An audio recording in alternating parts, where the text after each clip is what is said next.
Yeah, four has developed quite a lot. That's the nice thing about these characters is they have a scope for expansion through all the books. And in a way, we see a very different side of four. Before in the first movie, he's he's quite he's quite enigmatic. You don't really know him, and you get to know him slowly. Also, you don't know exactly what side of the fence he stands in terms of his allegiance. But this time, he's got something to lose where he didn't before, which is Shay, which is Triss. So he's trying to protect her in any way that he can.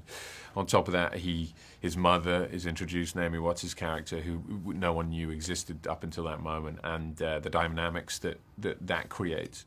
And then kind of finally, there's this question of reluctant leadership. There were people trying to push him into leadership, but he's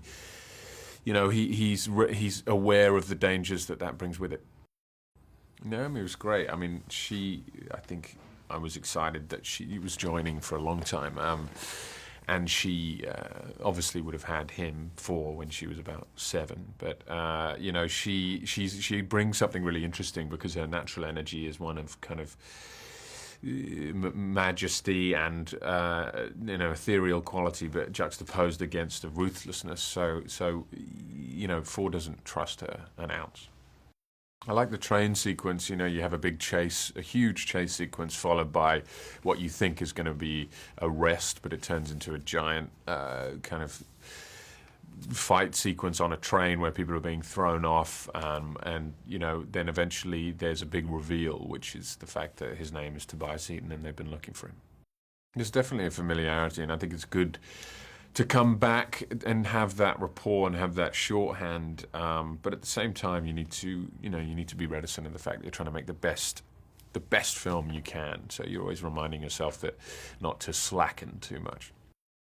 I think the whole movie, to be honest, is going to benefit from that. It's got the sim sequences are huge on a scale that I haven't really seen before, and then the action sequences are big, but also generally the scope of the movie and the cityscape shots that they've created handsomely. I think the whole movie suits it very well.